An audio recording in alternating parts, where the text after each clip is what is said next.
अस्सलामुअलैकुम, आप देख रहे हैं होराइजन न्यूज एचडी। खबर शामिल करते हैं साहिवाल से। थाना फ्रीटाउन जिला साहिवाल में दर्ज अगवा के मुकदमा नंबर 561/20 बजुर्म 365 तेबे के मुगवी मीनार रसूल ने अपनी बाजियाबी के बाद मंजर आम पर आकर हकायक से पर्दा उठा दिया है। मकामी होटल में मज़कूरा बाला मुकदमा के मुद्दई अपने वालिद हाजी गुलाम रसूल चौहान और अपने कौंसल राना अब्दुल हकीम खान एडवोकेट हाई कोर्ट के हमरा एक पुरहजूम प्रेस कॉन्फ्रेंस में मुगवी मीनार रसूल ने थाना फ्रीटाउन के साबिक SHO जमान रशीद वट्टू को अगवाकार अनीला इमरान का सरपरस्त करार दे दिया। मजीद जानते हैं महबूब चौधरी की इस रिपोर्ट में।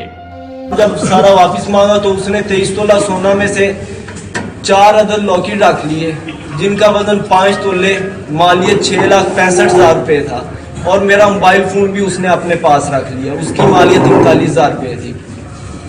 मेरे एतराज़ करने पर उसने मेरी बात सुदेश से करवाई। सुदेश ने कहा यार तू छोड़ इन 18 तोले जो है वो लेकर चल, वो मोबाइल को और 5 तोले 4 जो लॉकेट है वो तू छोड़, तू वहाँ ज़िशानी दनान वगैरह के पास जा बाकी सामान लेके। सुदेश और अनिला के कहने पर मैं मकान number 17 block F Shadman town ज़िशानी दनान वगैरह के पास करीब 1 बजे मैं वहाँ पे पहुँच गया।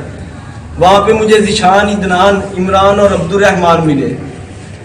उन्होंने कुछ ही देर में मेरी बात अनिला से करवाई। अनिला ने मुझे कहा कि